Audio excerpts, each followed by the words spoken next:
everybody. This is nobody wanted to say hello. I mean, Omar is muted, but Oh, I I mean, it was was a on very mute. I was soulful hello. screaming "Bueno" into Bueno, that makes oblivion. I was sense. going "Bueno, bueno, Yes. bueno, welcome," and the whole thing was muted. And now Doc had to come Radio. in It from looked parts amazing. unknown. Did you just say "Let the music play"? Don't get away. Is that what you just said, Jubilee? I sure hope so. Bueno, welcome everybody to the South Star Classroom. I am your co-host, Omar Yanar. With me, thankfully, is the true Dr. Charles Cole III coming to us from some kind of paradise. Almost paradise. We're knocking on it. I'm just going to start singing Oh my God, terrible is that songs. kombucha? Are you drinking Mhm, kombucha? Do you mhm. ever see the guy that went viral on TikTok singing, kombucha did a number on me. Kombucha did a number on No. me. Like a one, like a two, like a three. That kombucha did a number on me. You gotta go on TikTok. I didn't want to go on it either, but it's a nice place. It's a nice place. How about you just send I, it to us instead of us having to go man, find it? I'll that's a watch. good idea. And as always, with us, our queen, our matriarch, the beautiful, the radiant, the brilliant, Jubilee Ransom. Jubilee, you love check-ins, girl. How you doing? Ooh, I'm doing quite all right, I must say. Just mm, fine, fine, fine, fine, fine. Ooh. I'm doing great. good ass um, songs. it really is. I do want to go see her in her residency too. But no, I'm all right. The weather's beautiful. The rain has been different lately. The thunder, it's been waking me out of my sleep whenever it stops on by. But no, it's been great. Weather's been great. Rounding out summer vacation. So that's what we're getting into. I'm gonna have a senior in high school. Oh my God. That's crazy. It's just Congrats. thank you. That's That crazy. I can't believe he's already a senior. it's just yeah. So yeah, and I got a sophomore and yeah. So we're about to get back into the swing of things, full swing, school, marching band, and then senior activities, college applications, all the things. So pray my strength. But that's my check-in. You love it. You got this, but you love it. You all right. I love it. I've never done this before, those guys. Well, you got this. You'll We'll be all get You right. got it. to colleges. Yeah. I'm praying for a full ride though. Like that's honestly. So that's my prayer that and when we come back in May for whatever episodes we're doing then of 2027, that I Mm, could say that my kid got a full ride to a bunch of different places and now he just has to choose. that's Okay. beautiful. I love this. That's I what's love up. this. Doc, what's up, man? Coming to us Man, like from parts unknown, baby. First unknown. I'm doing my best Omar Yanar impression. My hair is not as nice as Omar's, but You it's gotta be like, but it's good though. It's fine. Looking good. And Looking then good, baby. we have so we got that, and then I don't know if I told you guys. So one of my pieces, it was getting peer reviewed, so it is past peer review. It will be published soon. I just got the proof sent. I'll drop the proof into our group chat so you guys can see it early. That's what's Um, up.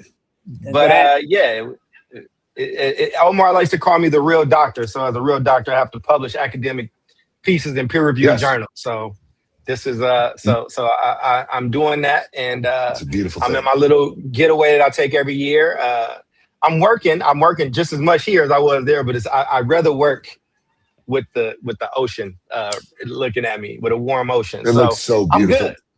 Doc, I don't Yeah. know. This is an aside, but I don't know if I've ever told you this. I'm sure I have 1,000 times. But did you ever see Who's the Man? Yes. Long time Yeah, ago though. badass movie. Ed Lover, Dr. Dre, Young TV Raps. Mm-hmm. It was one of my favorite movies growing up. There's a moment where Dennis Leary is talking to Ed Lover and Dr. Dre, and Dennis Leary goes, "Dr. Dre, my brother went to 8 years of school to become a medical doctor and struggled and had to pay, all sorts of student loans, all so that he can be called doctor. What if I just start calling myself King Cooper? And it's this fantastic monologue. That's what I Yes. think about when you are the real doctor, Real as doctor. opposed to just some fictional ass like Dr. What Scholes. And it's been happening a lot. Fictional ass doctor. You know, and the other announcement is Jubilee came on to the Color Commentary podcast. We had a great episode. Those clips are doing great. I think the clips averaged about 2,000 views on them a piece. I need to put more of them out. I need to print some. I need to print some while I'm out here. But go check that out wherever you get podcasts. And I know we all do other stuff. We just don't promote it well. So I'm pushing everybody to promote. Thank better. you. So I'm trying to lead by example. But yeah, I will drop that proof into our group chat before this episode is over. So it's all you, brother. I'm looking forward to today's show. All right on, man. Yeah, miss you, things are David. all right here. We missed David today. Shout out to our co-host David Castillo, the beard of knowledge and wisdom. He's just kind of combined that into the two. We are coming to you from El Paso. I was just recently out in Asheville, North Carolina. Y'all ever been out there? I've been in North Carolina, but Asheville, not North Asheville. Carolina. Yeah, man. Rocky, like truly Rocky Top, Tennessee is right there. It is right on the border of Tennessee and North Carolina. I was in that surrounding area. It's absolutely gorgeous out there. Kind of looks like Ireland. Interesting part of the country, for sure. So many stories I'll have to tell y'all about Asheville. But the story today, ladies and gentlemen, we focus a lot on Texas and California because I live in Texas and Doc and David live in California. We'll have to do a Maryland episode at some point. Do believe, but Texas is going nuts. And what's happening in the state of Texas? What is happening, ladies and gentlemen, is that the Texas Education Agency, who is the governing board for all public schools in the state, is just stone cold taking over local school districts. And you're thinking to yourself, what is happening and why? Well, simple. If a local school district has a failing campus, meaning one of their campuses, like all of Houston, it's just a shit ton of campuses. If one has been failing for 5 years consecutively, TA has the right to have a full-blown takeover. And what that means is that instead of the locally elected board, it's a state-appointed board of leadership. And they come in and they do massive rehauls.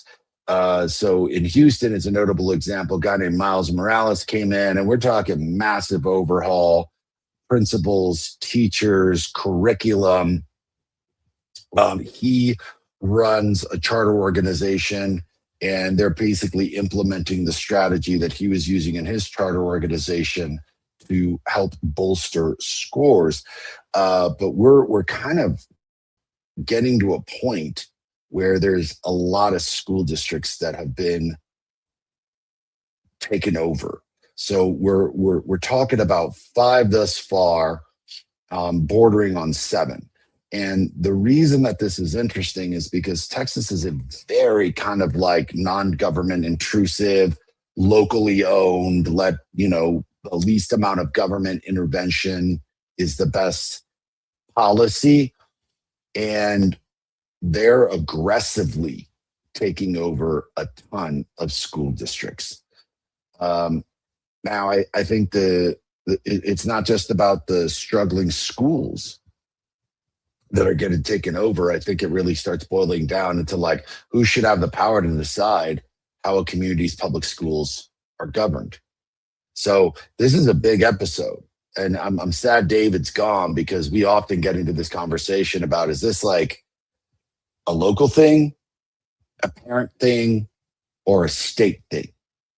And as much as I am all about accountability, I think it's a good fodder for a show and for this debate to be like, hey, I'm all for accountability. Is this egregious? And let me recorrect this. Texas has taken over 8 districts, not 5, with 4 more that's going to happen this year. So it's going to be 12 districts that the state is completely taken over. So I've got some questions here, but I just kind of want us to open up to, initial thoughts. Doc, Jubilee, Texas is going bananas and saying, hey, local school districts, you don't get to rule anymore. And we're going to get rid of the entirety of your publicly elected board. We're taking over. Sucks for you until, you start getting your shit together. Thoughts? Too little, too late. Ooh, tell me. I mean, 5 years, you let a school fail for 5 years, and then you come in and say to intervention. How? And 5 years of unproductive practices. That's not Now, intervention. let me quickly add something. Yeah, I was gonna say. The state of Texas does. Go ahead. Yeah, they do a ton of interventions before those 5 years come Right. in. So there's like funding, there's curricular experts that come in, there's also there's all sorts of support mechanisms that are implemented within that exact school and within the district before that happens. So there are a ton of things that happen before those 5 years come up. Right. It's after all the kitchen sink has been thrown in that they're like, all right, now we're taking over. So It's making me think of that like might change your opinion. like trigger law. Like it's like a new trigger law that's for them. Like it's been if no, like let's say like the schools I went to in Oakland have been failing for 40 years, 50, 45. It's I'm hearing that is now saying, okay, this cutoff starting now, and in 5 years, there's 5 years of just continuous drop off and not happening, then takeovers and y'all not good enough for it. Like that's how. Yeah, so I didn't want to jump in on your answer. I think that's a good clarifying point that you brought up there, Jubilee. No, thank you for clarifying. I mean, I still feel the same way because if you poured all these resources into this school over the course of 5 years and it's still a failing school, it's still ineffective. Like, it always makes me want to delve into what exactly did these supports look like, and you came really heavy-handed after the 5 years. You're taking over the board, you're changing the staff, you're getting rid of this person and bringing another person in that you think might be more effective. To me, that's the kind of intervention that's needed early on, right? When you look at the data and you see that either the school leadership team or the leadership in the district like is not effective, and you're like, wow, there's a bunch of red flags and things that we know are showing us that the trajectory is trending down, then that's what you do in year 2 and year 3. Like, you don't keep pouring resources into it year after year, trying that, wasting money. No, it's not getting better, right? Or maybe it's getting better incrementally, which is still not enough. And then in the 5th year, you come to take it over. To me, it's a waste of resources. And I think if you want to be heavy-handed and you want to right the ship, you do that early on. You do that. Treat it like how we treat, a wound, or when you're triaging someone, right? Or when you're realizing that a child is having an issue learning to read. You don't wait until they're in 5th grade to be like, oh, and you don't do just one little reading group. You realize, oh, this is a real problem. Let's get them on the right track in kindergarten, in 1st grade, in 2nd grade, because we know that all of the things that they are learning, if they're learning it incorrectly, or if they have these gaps, then they're going to have terrible habits and they're not going to be able to read. So for me, it's the school district's the same. Like, 5 years is way too long. I don't care what you do. If you're waiting all this time to see if it works, you've wasted money and you wasted precious instructional time where kids are none the wiser. I love it. I love it, because that's a good segue into question 1. Doc? Oh, we can go to question 1 then. I want you to keep moving on your thing, man. That's fine. Yeah, no, it's all good. It was a perfect segue, because the question really is like, when does accountability justify taking away local democratic control? So for context, if a local school district has failed students for, years on end, should the state have the authority to remove the elected school board? Where should the line be drawn between, an intervention and, what is state overreach? And it sounds like Jubilee's like, shit. Right. After year 1 or 2, they should have just jumped in and been like, I'm going to pound that behind. We don't have time. Yeah, I think in that question, when does accountability justify taking away local democratic control? I mean, like I said, I see the nuance of the thing, and I think part of it is on this show we're well versed in education. We're well versed in traditional and charter. But when we talk about charter a lot, and for most people out there, they know charter schools have to go up for renewal every 5 years. Some cases 3, some cases 10. Just depends on where you are. But normally it's 5. Whereas traditional schools often they can fail. They can fail kind of over and over Yeah. again, and they can do it for decades on decades. And this law is similar to like the parent trigger law that used to be a thing in Chicago and these other places where here's an allotted time that you all have to get it right. And if you don't, then we as a community, we as these parents, we as these academic professionals or whomever, we can try to evoke this trigger law to say this isn't good enough and kind of getting to that point. And with this question, when should accountability take place? It should have took place 20, 30 years ago, but in many cases it hasn't. And I think that like that's the thing, right? And I get it. Most people that probably watch our show don't know how these processes go. And if you do just kind of jump in year 1 or year 0, you open yourself up to a lot of lawsuits, you open yourself up to a lot of litigation, a lot of things not happening. So what it feels like to me is they're trying to set the table. Like this shit is about to stop. Everybody has this mandate. And if there's continuous drop off where nothing is getting better and you got 5 years, then we're coming in and we're taking over. Like you lose the privilege of having this democratically led operation that's happening. So my answer was more just, I saw the complexity of the topic, Omar and Jube, and just was trying to lay it out a little bit more. I don't disagree with Jube though. I think it should happen a lot sooner. But again, I did community engagement for a district, it's really, really difficult to engage people around this stuff. So we engage people in let's say year 1 or 2 of this thing. We were like, look, enrollment's dropping at this school. I know you love this school. I know you love this neighborhood school. It's one of the last Black schools. We need you now. We need you to come in and do this. Nobody comes. Nobody does anything. 3 or 4 years when the population dropped even more to less than 150 for a building that can hold over 1,200. And now it's like, well, the school's about to close down or it's about to be merged. Then everybody comes and it's like, you should have told us. You should have did this. So I've been part of that complexity before.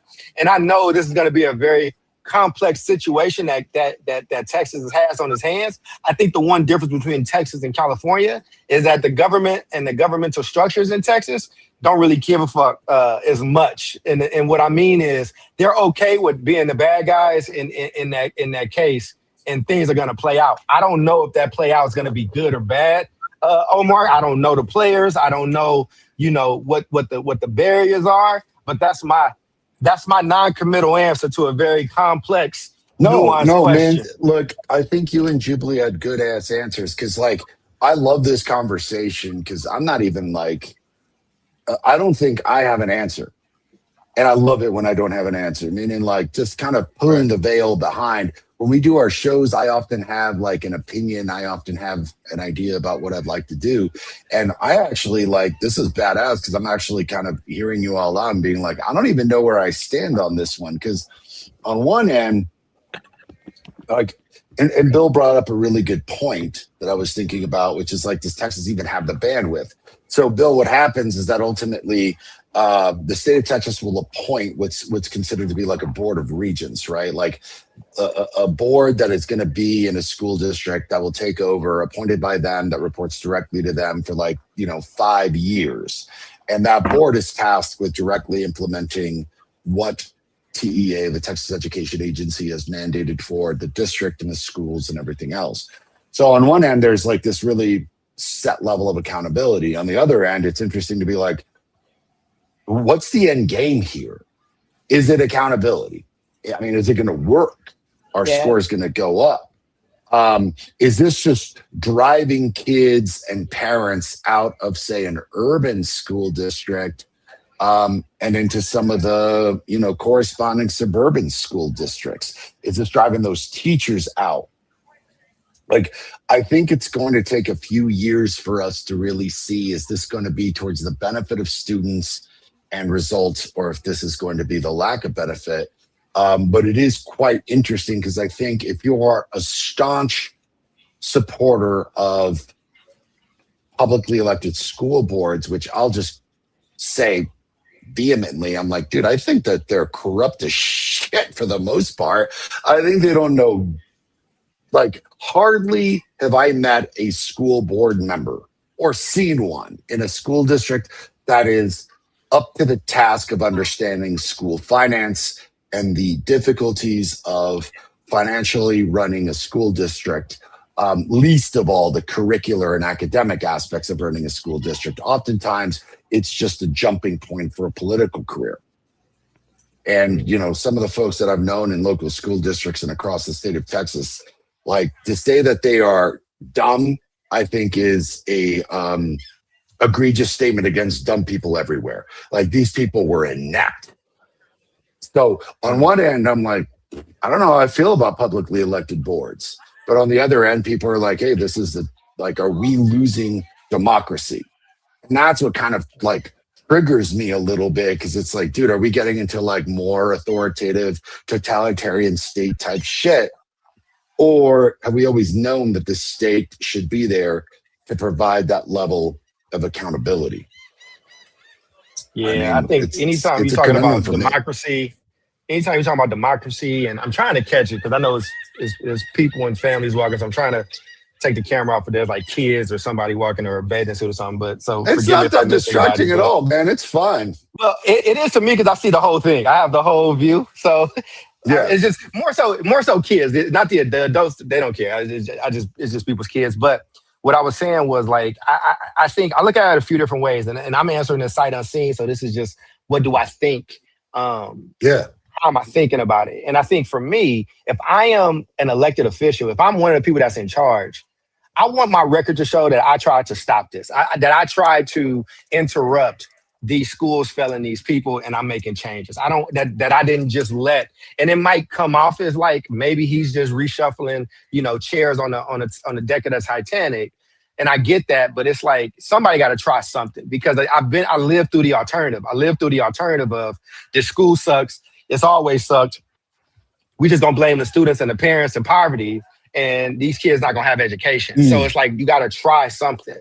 And I think that's what I'm looking at sight unseen. It's hard though, because people with good intentions or bad intentions can utilize both sides of this in various ways. So I'm trying to be very careful with my words. But me as Charles, if it's like Dr. Cole, you are in charge of this, then I'm like, well, we got to shake this shit up. Like, I'm not gonna just keep going into the same school year with the same type of principal, the same type of like educators, people that are not training and educating our babies the way that they need to. And then it's also the nuance of we're in a particular place where democracy in this country, where everybody feels like we're losing democracy. And here's the thing, I'm a poli-sci guy like you are, I don't want to take democracy away in any kind of way, but also the other part of my brain is like, but how many people are choosing their schools based on if they have a democratically elected board or not? Because if I got an opportunity to play for St. Joe's, if I got an opportunity to go to the best private school, I promise you, it's not really democratic. They got a board, but that board is not the most democratic in certain ways. So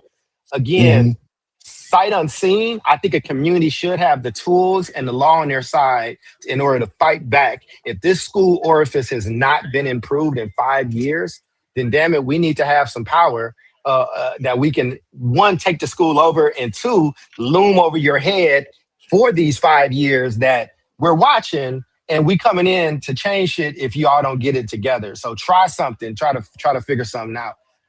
Beautiful episode today, because complicated question, and I'm trying to give the least complicated answers to the questions. Yeah, it's complicated as hell. But you just opened up a solid little Pandora's box that I want to unravel, because it's a great segue into question 2. I actually can't wait to hear Jude's thoughts on this. So, is the Texas accountability system identifying failing schools, or disproportionately identifying schools serving disadvantaged communities? So, context. The schools triggering the takeovers have very high concentrations of low income, Black, and Hispanic students. Now, is that evidence that the accountability system is appropriately targeting schools with big challenges? Or does it suggest that the system is inadequately accounting for poverty, segregation, community conditions, and unequal resources? It's a complicated question to be like, hey, Most of these I, schools, black and brown kids, ding, low ding, income. ding. What a surprise. Like I was just waiting for that to be lifted, Yep. because yes, I think it's the latter. Like, okay, we've had this conversation. We had my friend Amber on the show to talk about diversity, equity, and inclusion. And we know this, and access, if you're talking about DEIA. But yes, if the schools have different starting points and serve different demographics, right? You have high level of farm student, high level of ML students, high level of students with disability, right? If you got students in concentration of poverty, like that's changing the genetic makeup of your school. And then of course there are different needs that exist there. We're not starting in the same place, right? If you're starting at a place where you have chronic absenteeism, right? And then Yeah. you're thinking, Yeah. right, the district has maybe possibly a one size fits all approach. And they're like, well, fine. Like I sent you a bagel and I sent your school a bagel. Why is everything okay? It's like, yeah, but no, this school needed 16 bagels.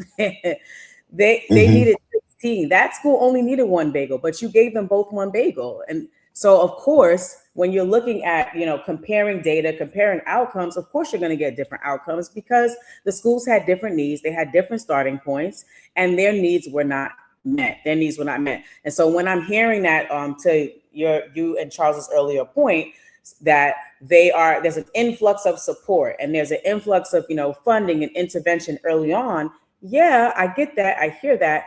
And did it meet the needs of the population and demographic that the school and the school district was serving? Because if it wasn't, right, then it's like giving a Band-Aid to somebody who needs stitches, And I think like that is what makes it unfair, because then it's like, yeah, we've been watching y'all for 5 years and we seen y'all ain't been doing nothing. It's been worse and worse, right? You got F ratings for 5 years in a row. And so now we're going to take you over. Yeah, but you know what? Maybe it wouldn't have been an F 5 years in a row if you actually were meeting the needs of the school or the school district as a district, right? And aligning the funds to the needs and demographics that the district serve. So, and usually that is our Black and brown children. So I have a question mark with how thoughtful, right, or how strategic the use of funding was and the interventions were.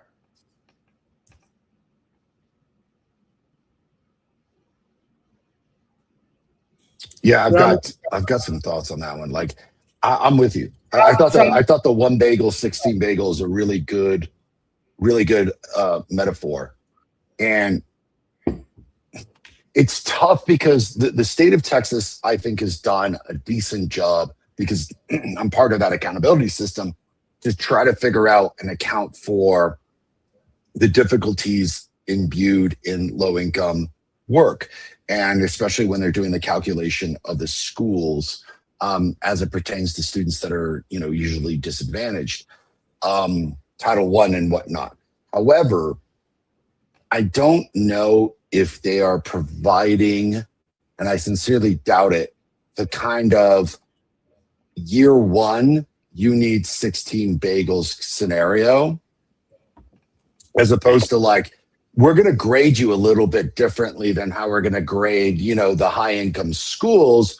But like, under all your circumstances, like, you're still getting kind of the similar support mechanisms that everybody else is getting. And we're not doing anything special whatsoever. Like, you figure it out. We'll grade you a little bit differently, but we're not going to provide, all these extra resources or extra things that you guys would need in order to really make a dent and change for kids with all of these issues. So it is still highly nuanced, in that I appreciate the state of Texas in their grading mechanisms accounting for things, but it's that 16 bagel versus one bagel where it's like, well, we gave you 2 bagels, and it's like, man, we needed like 17 peachy bagels and shit in order to make this thing work.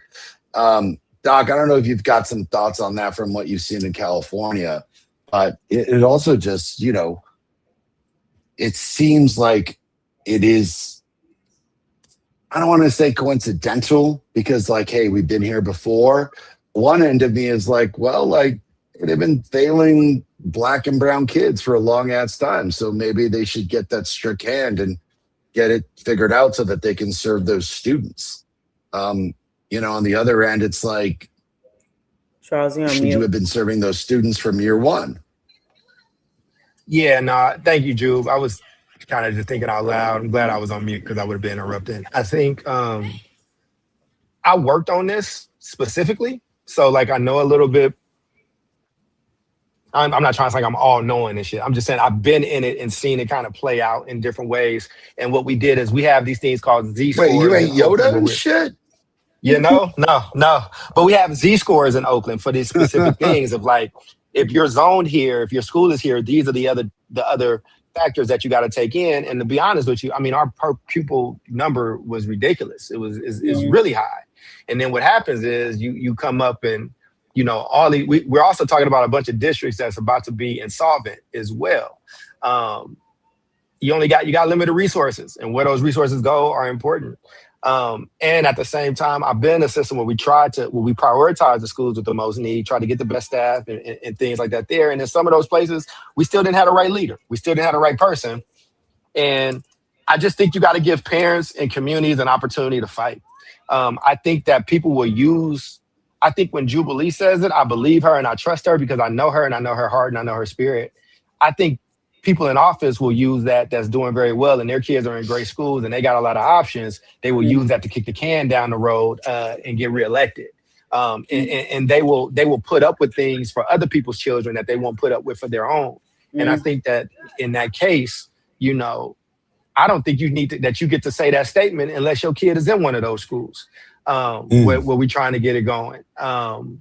Because I think it's different. And because poverty is never going to be over in our lifetime. Maybe I'm being pessimistic, but if those are the things the factors that you're saying, well, it's not my fault that the school is failing, it's all these other factors, then what does it matter if you're still here then? Then why not try something different? Or why don't we let these parents of these communities get educated around this stuff and what makes up a good school and have and play some type of role? But at some point, the rubber has to hit the road and somebody in charge has to not be afraid of being a bad guy and say, this is what needs to happen. This is what's going to happen. I'm going to lead this thing. And it might go to shit. It might go wrong.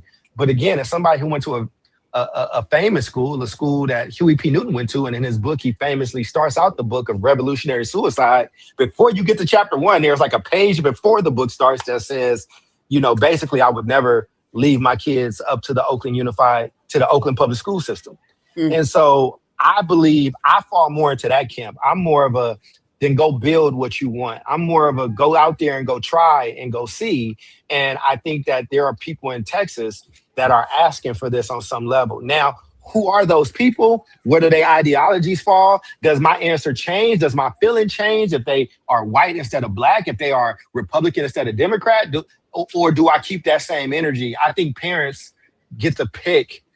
They should have some say in it. And I think we're in a new day and time. Post-COVID, again, parents got to see how their kids was being taught and they were not impressed. And I think that this is not separate from that.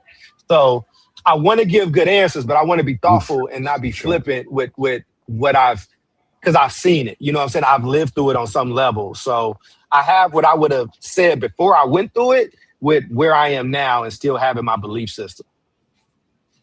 Yeah, I get that. And I'm rereading this question here, and I'm thinking about Bill's comment where he says, so many facets to the blame game. It all boils down to high quality instruction, as teachers are the key.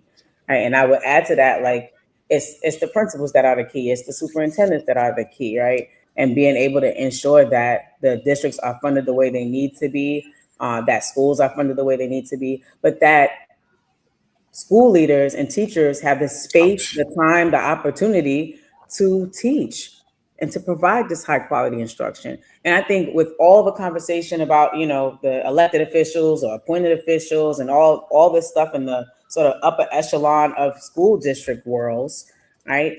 The crux of it still remains what's happening in those classrooms, what's happening in those professional development sessions, right? And our school leaders and our teachers having the opportunity to do those things, to engage in the work that matters most, you know? And so if I go to a school and I don't see that happening, yeah, I want to know, yes, what's the principal doing? Because whatever the principal, you know, however the principal leads the charge is going to determine what the teachers are doing or what they're not doing, what they're prioritizing or what they're not. But the same is for the district. So I think I'm also like, for you to come around and say, "Oh, the school's been failing all this time. We need to get you in check." It's like you're staring in the mirror but forgetting what you look like. Because if you're looking at a cadre, a cohort of failing schools, that's your work, district. That's your work. If you have a school in the inner city, right? Schools that we've all worked in, and you know that there's there's an issue with suspensions, there's an issue with fighting, right? There's an issue with bullying or things that definitely are pulling kids out of the classroom or creating a tension, right? And causing the school climate and culture to not be a healthy one, right? Ain't no teaching going on. I don't care how much money you throw at it. I don't care if you have Obama go and speak at the school. Until the principal and the teachers, they have the funding and the focus and the space-time opportunities to create and the training to create healthy school climate and culture, the instruction's not going down, right? So that's what I'm saying. Like, I agree with Bill in terms of it. The crux of it is really the teaching and learning piece and whether or not the conditions are created for that to happen. And so that's why I agree with you, Charles, in terms of the district needing to come in or the state needing to come in or somebody needing to be the bad guy to say, all right, the buck stops here. But it's also like, why didn't the buck stop earlier? And where was your sort of influx of intervention and thoughtfulness and strategy earlier on? And did you see the need? Did you identify that there was a need for like triage in this sort of district based on the children or the young people that this district was serving? And did you provide that need? If not, it's more like sabotage than it is intervention.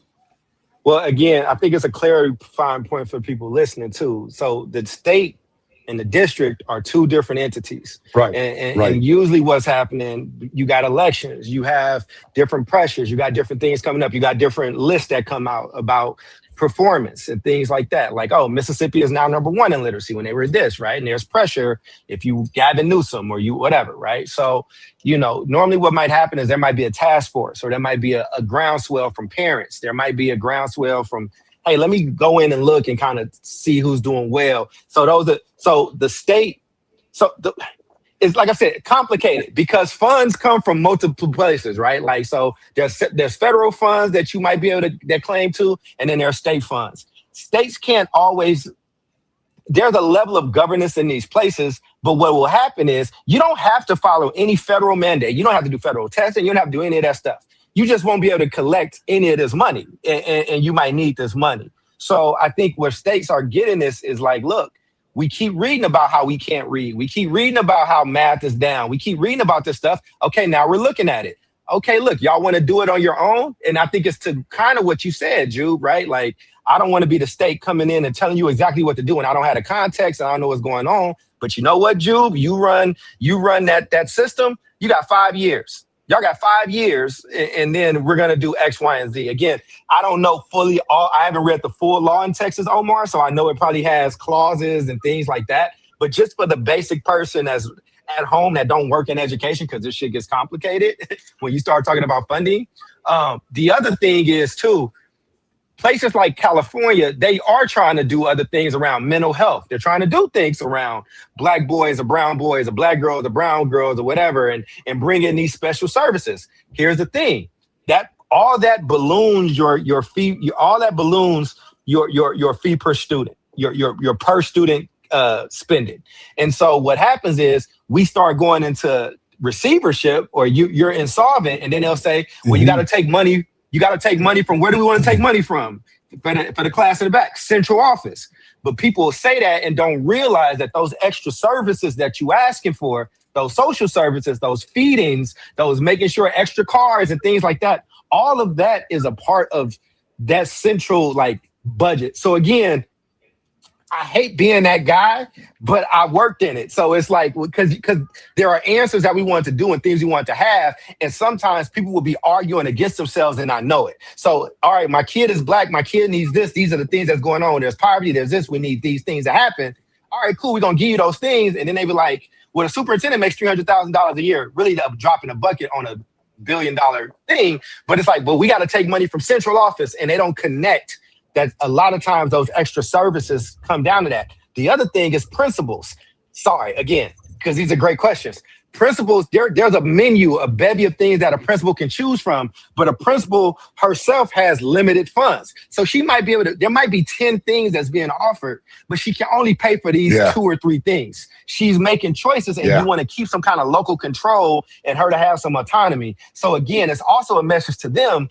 You got to make different decisions as well, because you're going to be, as we get held accountable, you're going to get held accountable. So, you know, I love this topic because it allows us to kind of let people in a little bit, but because I love everything you're saying, Jubilee, I'm actually agreeing with you spiritually in all of it. And as somebody who did it in play, I'm like, yeah, but this is how they're going to use that. This is what's going to happen with that. And so it's good for the people listening to be informed. Go and look and see exactly what it says. Hell, run the law through ChatGPT, run it through Claude, have it break it down for you as if you were a 6th grader. That's one of my favorite things to do, is to take complicated things and say, explain this to me like I'm in a 6th grade, right? What do I need to know? And where are the Faustian deals? For y'all that's watching, I don't know if you know who Faustian, like a Faustian deal is, you seen those cartoons where you got a genie and they let you make a wish, but they always flip the wish. It's always negative. A lot of this is Faustian. Yeah, it's a monkey paw, right? So a lot of these things can be Faustian if you don't know exactly what you're walking into. So I don't have strong opinions either way on this one, but I agree with you and what you're saying, Omar. My job is just now to just push people to make sure they inform themselves on it, because you don't want to work against yourself either. Yeah, man. Doc coming at us with some high literacy. Faust, a hell of a great story.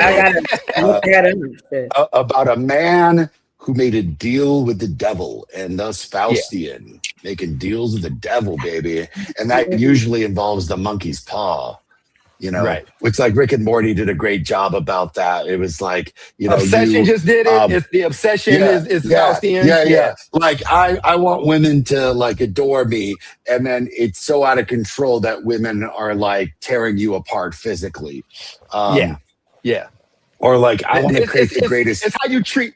It's how you teach kids that be careful what you wish for. Like there's. You're not thinking about these things. So you're familiar with Faustian, Jube. It just wasn't called that. Like anytime you see a genie, anytime there's like, make this wish and your wishes are a command, it's always a Faustian setup. So, but people use these things.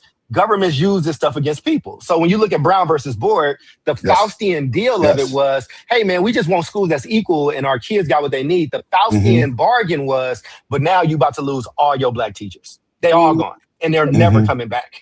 That's a Faustian deal where it started and it made sense for us. But if you don't read the fine print, it can flip on you. So that's why I'm just cautious. Man, that's well stated. Both of you segued perfectly into the next couple of questions. So the next one is, if a state takes control of a school district in the name of improving educational outcomes, which is what they're doing, what happens if student outcomes improve, but all the democratic accountability, teacher stability, and community trust declines? Now, I think you all would say, like, fuck it. Like, you know, if those teachers move, if the community loses trust, it's like, fuck it. Like, kids are learning, kids are doing better. Like, who cares? Because that's what it all like boils down to. It ain't really about all the democratic principles. But I'll let you guys answer that. I just want to know if the kids are okay. Like, and everyone wants to know if the kids are okay. I think all that stuff can be rebuilt, you know. And I really think that probably every school district goes through iterations of this. Trust is broken. You got a crazy board. A crazy mayor if the school district is under mayoral control. I mean, the stories are unending. you know, but like, are the kids okay? Are they safe? Are they well? Are they learning? Are they thriving? You know, and are their families okay? To me, that is what determines whether or not our foundation is strong enough, and then we can rebuild other things. But I think what we're constantly doing the inverse is like, let's fix all the bureaucracy first. Let's add more red tape, right? And then we'll find out if the kids are reading. But first, let's see if we can, you know, get this board together. It's like, no. And I think that the children end up forgotten about in the process. And that is why these topics get to me because I'm like, I understand, because I understand what you're saying in terms of like, this is a part of the work. Like you can't get to, you know, the classroom and all that without having these other conversations. But I think that what the children need, that gets swallowed up in the bureaucracy and all these other pieces. So if they are reading and they're thinking like mathematicians, and they're safe and they're healthy, I'm good with that. I feel like, all right, get the rest of the Lego blocks and fix the rest of the stuff, because another 4, 5, 10 years going to pass and it's going to be a new board. It's going to fall apart. It's just meant to be broken down and rebuilt. But if the kids are okay, to me, we've done right by them. And I think on the other side, when we let 5 years pass by, we've wasted 5 years of this kid's life, and everybody else gets a second chance. But then we go get a new job. This board member goes and moves to Wisconsin and goes on that board, and Johnny still cannot read and do math. And we had 5 years of his life that he'll never get back. So smoke up Johnny. You know, I love me some Johnny. I'm rooting for Johnny. Yeah, man, I want Shout Johnny out to to Johnny. smoke up. And my answer is very quick. Philosophically, I'm never putting the needs of college-educated, upperly mobile adults over that of kids. And so kids come first. If that's what it has to take in order for this to be better for those young people, then that's what just has to happen. Again, this is me discounting the nuance and of certain situations and knowing what's going on, because again, this could be used against you as well. They can do some fancy things with some words and some numbers. But if the question is pure, like I know your question is pure, but like if all things are constant, you know what I'm saying? And it's truly just, this has to happen in order for education getting better for kids, then it happens. When a firefighter is like trying to get, you know, if there's a fire and my mom is trapped behind a wall, hey, guess what's happening? That wall's coming down. It's gone. Fuck your wall. So, you know, and I think if that's what has to happen, you can't be like, oh, save my mom's life, but the crown molding. Like, no. We can redo crown molding. And so to the natural spirit of the question, that's my answer. I love it. All right, man. We are closing out, ladies and gentlemen. It's been a fruitful ass discussion. So I want to give you all one last question, because it's one that I think is prescient to this conversation, and then just kind of closing thought. So if the state's ultimately responsible for the educational outcomes, especially if they took over, should it be held directly accountable for those outcomes? And more importantly, how? Where the balloons come from? I don't know where the fucking balloons came from. Hey, baby, 99 happy birthday. balloons, baby. I did this, and I guess they thought I did the balloon symbol. But man, let me write a refusal to our matriarch. I just was bugged out by the balloons. Go for it. Yeah. Because of the So balloons. let me rephrase the question. Or not I got rephrase you. it, I got it up there. So the state is going to take over these school districts, right, Jude? So like, what happens if they don't actually improve student scores? Who holds that accountable, right? Absolutely nothing. And we know you lose money. No, you lose money. You lose money. You lose a lot of money. If you lose, you're gonna lose money. So there's the same way there's ADA funds, the same way there's ESSER funds. Like there's funds. So again, the federal government has. I'm getting into a whole different thing. I will say this. I would say yes, but if that's the case and you make that play, then you got to be prepared for what a state is willing to do then. So if you're going to now say the state, you are now in control, you are now on the hook for these outcomes, and you stand to lose billions of dollars or whatever the case is. I don't know what state you in. That could get real spooky, and that could get great in some states, and that can get spooky in others. So again, Faustian is the word of the day. If this was Pee Wee Herman, the chairs would be going crazy right now and hugging you and stuff, because that's the word of the day is Faustian. The word of the day, So man. That's a good ass reference I'm too. I'm always worried, bro, about blanket policies. I'm just for the simple reasons for why we started this out, for the simple things that Jubilee talked about in the beginning, for the things that you pointed out. Oh, things are different. Things are conditional. So, but if you're saying blanketly, all right, state, it's y'all job now. You might get somebody that really loves education. It's like, all right, cool. This is what we're about to do. We're about to do this, and the third. It's whatever this is leadership, and I'll shut up. Leadership in a nutshell is that some of your shit gonna work and some of it ain't. And somebody's gonna hate you, and very few, if any, will love you. Do you want to be a leader? Do you have what it takes to be a leader? Do you have what it takes to be the person that got their finger on the button? Do you need to go watch Oppenheimer Odyssey to kind of get another lesson in the ills of leadership and what goes with that? Or do you want to go watch What's Love Got to Do with It? Or it's a bunch of movies. Waiting to Exhale around, hey, this is the choice I'm making. This is what I got to deal with. But what I'm saying is that's where I'm going to end at. So instead of giving an answer to it, because it's a big question, bro. That's a bigger question than just those two lines. You got to be ready for what comes with it either way. Agreed. Oh, Jube's just pissed. She's like, the kids fine. Wait, Jube, as you answered, did you see the Odyssey, Jube? Did you get a chance to go see it, or have you read the Iliad? I didn't. Odyssey? You're inspiring me to watch the stuff that I would never otherwise watch. I'm holding my rom-com bag, like I just. So I don't really venture off. I might watch like a little drama, but I don't venture off into other genres like that. But now, because I watched your color commentary, is that what you reviewed in that? Yeah, I did. Yeah. So I was like, dang, now I got to go watch it so I could really understand what Charles is talking about in here. So I'm going to watch it. I commit to watching it. I don't know. So what's the question again? I don't think I'll bring it up. This accountability thing, I don't think this is the answer. I don't. I think it is an answer. I don't think it's the answer. I think that when you're talking about holding people accountable, then there has to be a standard, and then there has to be a deep knowledge of whatever the content is or the context is, so that you can hold that person, place, thing, or system accountable. And so it's like, it's this governing body of people that's going to come in, fee, fi, fo, fum. Like, you're not teaching children. Like, all right, I'm coming in. Okay, what do you know about education? What do you know about turning around school districts? What do you know about school improvement, district improvement? What do you know about it? Right? Or are you just somebody that's coming in to kind of go in and do some like checklist and look at some numbers and crunch some numbers?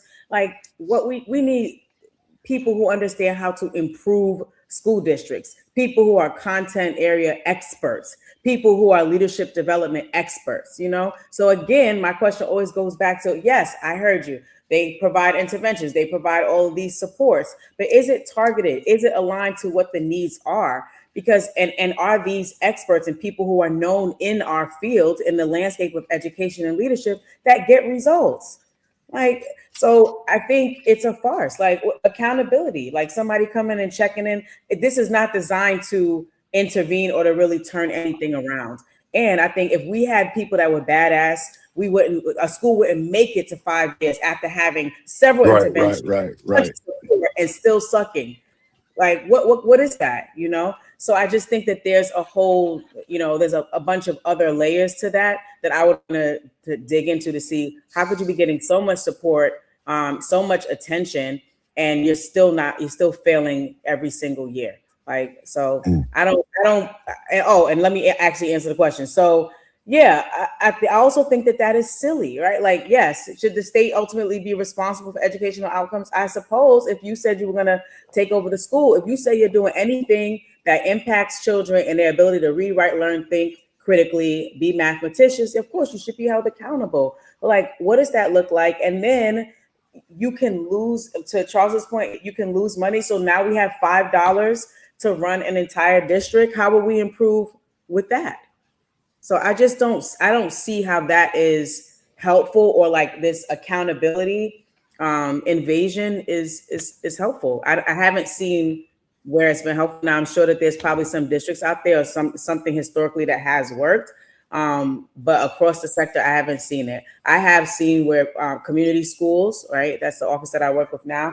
I've seen when a school district or the state decides we're going to have targeted use of funding. We're going to have accountability for how the funding is used, and we're going to be clear on what the results are or what the outcomes are supposed to be connected to the use of those funds, right? I think when we have more of those conversations, then we get more results. But you just agreed. Yes, that's the answer. Yeah, that's so. If the state takes over, what you just said is that what they're still getting the dollars. They're doing. Yeah, that's what would be. The state is just, the state is dictating more of what you just said that they would be in charge of dictating. They don't dictate all those things now. Well, again, these are democratically elected, locally ran districts with autonomy. So again, I love that we ended there. That was great. That was awesome. Go ahead. That was the question.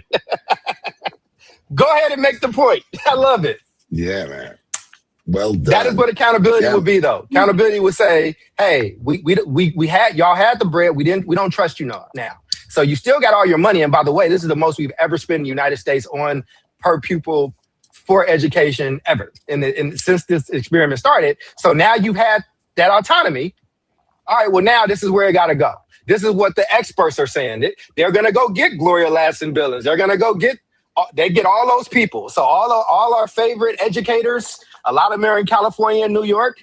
They working on some kind of state commission or some kind of, oversight thing that's telling a governor or a president what they should do. So, anyway, I loved your answer and how we got there. That was great. Thank you, Jude. Yeah, man. Well done. My only comment here is this is badass, dude. This is a great ass show, dude. Y'all kicked some ass. I think for me, the accountability component of it is always really important because it's just ultimately like, how are kids going to be taken care of and who's taking care of them and who's going to be held responsible if that is not happening? So on one level, if I feel that way, these state takeovers are not a bad thing. Because if you've been failing students for multiple years and there's some trigger here to do something about it, I honestly think that that's not potentially a bad thing. Now, a lot of teachers don't like it. A lot of families don't like it, but I don't think that families, school boards, and anyone else, if kids are not able to read, be literate, and do the things that they need to do, should be left in this quagmire of failure.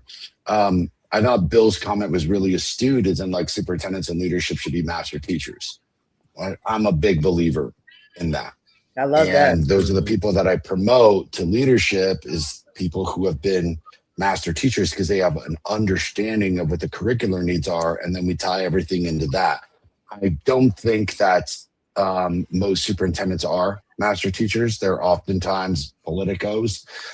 Maybe they worked in a school district for a little bit, but I find that oftentimes they were never in the classroom, which is just abominable to me. I don't think you should ever be a principal if you've never been in the classroom. I think that's irredeemable. Principal, superintendent, though, because it's a whole system. I'm not as, superintendent. You as much as a business leader as you are as instructional leader. But they need some management stuff. No, I don't think you have to teach to be a superintendent. Because that's like saying, because listen, if you're now over, let's say you're a great teacher, but now you're over a $1.5 billion budget. I can very well say you better had led something with a crazy budget or have some business acumen, right? Like you also in charge of usually one of the top 3 job providers in a city. You're in charge of contracts. Like I learned this. I got this education, man, because I saw all the business shit that people had to do. It's like, oh, bro, you got to have some business classes. I will say this. If you're not the master teacher, somebody in that cabinet needs to be. You need that full skill set. I agree. Yeah. And I think you need to have taught some. You don't need to be a master teacher to be a superintendent. But in terms of just being grounded in the work and the crux of the work and why we all are in this field and have jobs and all the things is because of these children. I need you to know what it's like to have to line up a group of kids, drop them off, miss your prep. I need you to not have enough pencils. Miss your prep, yeah. Classroom management, even if it was just a year or two, like even if you did TFA, you know what I mean? But yeah, that's just a values thing. And I get what you're saying. The skill set is way more vast, and more dense and weightier in terms of being a superintendency. No, I agree with you, Jube. I don't disagree. We actually had no disagreements this episode. I would say your cabinet has to have a bevy of skill sets, and in that should be a master teacher. You know what else should be in there? Somebody that know grounds and contracts and like, because again, that's such a key piece that a lot of people, don't have. So again, the leadership team should have all those skill sets. Absolutely, I agree. It just may not be in that one person. Last thing, if I met like a superintendent and they told me they never taught, that they just came from like some Fortune 500 company, I don't know that I would have the same level of respect. Probably. Because you didn't go through the grit, you didn't go through the grit and the grime of the classroom or the school, or working on the school, or social worker, school psychologist. See, you're getting in a slippery slope though. You're gonna on the ground. Hey man, look. Don't tell me listen. For American Express for 30 years, and you listen. I just think that the NFL and NBA should have women coaches. I'm just saying. What you saying though, you making it harder on them. That's all I'm saying. Work in the school. I'm just saying. Have to fight the good fight on the ground, okay? Start there, and then. I'm saying Becky Hammond can run a basketball team. That's all I'm saying. She can coach her ass off, but she never played. This is good. She never played. Becky Hammond did not. Becky Hammond cannot play in the NBA. No, she never played in the NBA. No, no, she didn't. But Becky Hammond is a basketball legend. But I'm just saying, it's but there are ladies that's good at coaching football. It's a thing. I know. I'm not even trolling. I'm just saying, you're making it harder. Okay. There will be a woman head football coach in the next decade. I promise you. I think so. That's a different. Why it's not different. It's good for the goose. It's good for the gander. You can't look, man. You can't have it one way when it's convenient. Like, what is the word of the day, Omar?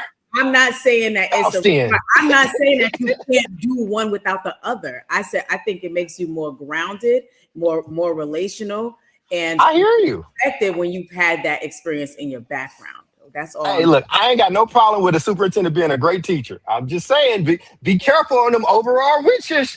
Hey, man, that's be careful. The Jubilee thing. I want to know that you were at ground zero. I need to know that you were in the trenches. This was fun. I enjoyed it. I loved it. This was fun. I'm just giving you a hard time, but Faustian, it just worked. It worked in very well. Faustian did a lot of work for me today. Baby. Yes, I'm gonna go research Faustian. I went to CUNY schools. You really don't have to. You really do know it. You just didn't know the name. I promise you. It's just be careful what you wish for. The lesson's over. I know we're coming into closing thoughts. I just wanted to make sure I did actually promote something before we closed out today. So, I just didn't want to. I didn't want you to skip over final thoughts because I know we was just talking. That was my final thought. I mean, like. Those be the final thoughts. Okay. And we are at the end of our show, ladies and gentlemen. So wait, I got one final thought. The one final thought. Please. That's all I'm saying. So that article that's coming out, I know Toya wants an early copy. What I will do is if there are some people that want to read this academic article that's coming out soon in the next few weeks, I think it's coming out in fall, whatever. I'll do an early reading, like a focus group thing. Just reach out and let us know. And but just for you all rocking with us, I want to make sure that you get that benefit. And just check out what everybody else is doing. Jubilee has another show that I think, especially the ladies will love. I'm not saying dudes don't watch it, you won't like it. I'm just saying, come on over. I'm just saying I ain't the audience for that show. I love her, but I'm not the audience. But I love her. And Omar and David doing stuff too. I just want them to promote their stuff. Show up, and when you show up, you tell Jubilee Damn that damn Charles. I'm here for you. I'm here. See, I'm promoting. I miss Nikki today because when you brought up the whole how much you can't stand checking, Nikki wrote in the chat, "Sigh, we're keeping checking." I'm like, one for the ladies, baby. So one for lady. Y'all get whatever y'all want all the time. It's okay. It's Man, whatever you want. on that note, On man, that I am note. Omar Yanar. This is Dr. Charles Cole. That is Jubilee Ransom. We are the South Star Classroom. We'll see y'all next week at the exact same time. Peace. Peace. Same bad station. Good job. Oh, this was fun, man.